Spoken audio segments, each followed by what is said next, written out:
E aí, gente boa, como vocês estão? Depois de um tempo sem gravar, trago para vocês a resenha de Mona Lisa Overdrive, do William Gibson, o terceiro livro da trilogia do Sprawl. Quem foi William Gibson? William Gibson foi um escritor norte-americano de ficção científica muito importante no chamado cyberpunk, que é o subgênero principal que ele escreve. Ele escreveu os livros Neuromancer, Count Zero, Mona Lisa Overdrive, que é esse que eu falo hoje. Escreveu Periféricos, que tem uma série na Amazon sobre esse livro, que é uma adaptação que eles fizeram. E a trilogia Blue End, que se passa no presente. Presente na época era os anos 2000, sabe? Fala pra gente, Eric, o que é o cyberpunk?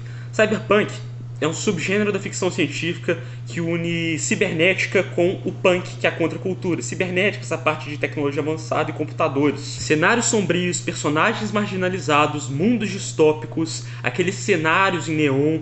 Tudo isso forma o cyberpunk, que veio da ficção hardboiled noir, de literatura policial, inspirado no Raymond Chandler, no Dashiell Hammett, tramas pop violentas e muito bacanas.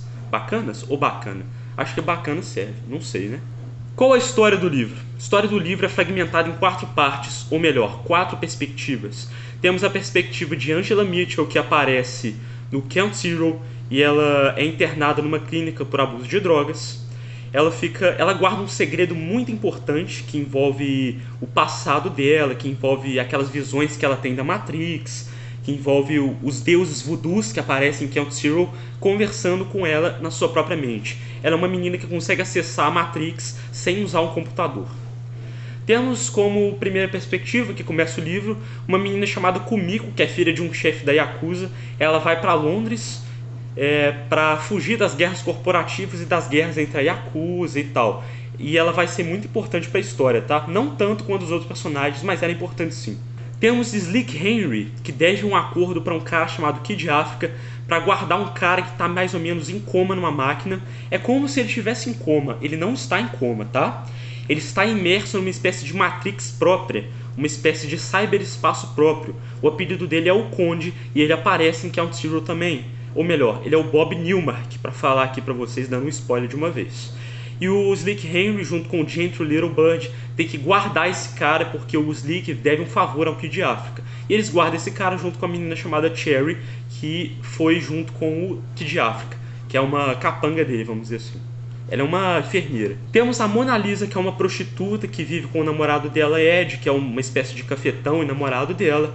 Ela recebe uma proposta para trabalhar em outro local e ela vai ser importante para a história porque ela vai fazer uma cirurgia para se parecer com Angela Mitchell.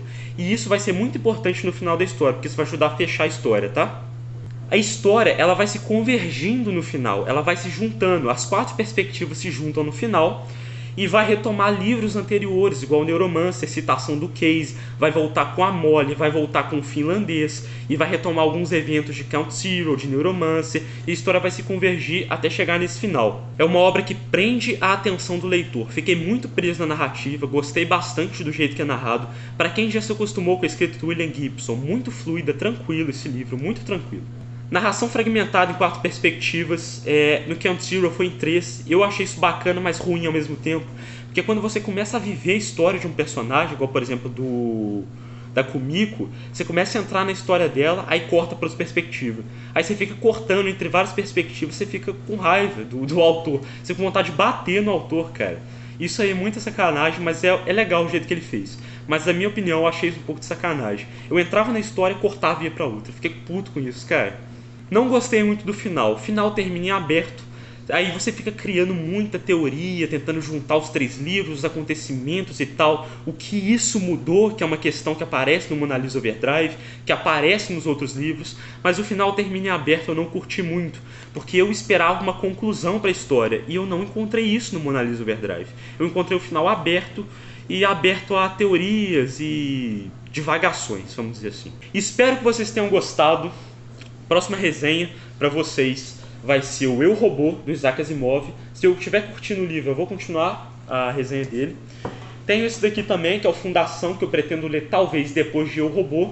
E depois do Fundação, da trilogia, se eu for ler a trilogia em sequência, eu pretendo ler As Cavernas de Aço, que é o primeiro livro da série dos robôs, que são 4 livros, né? Falou!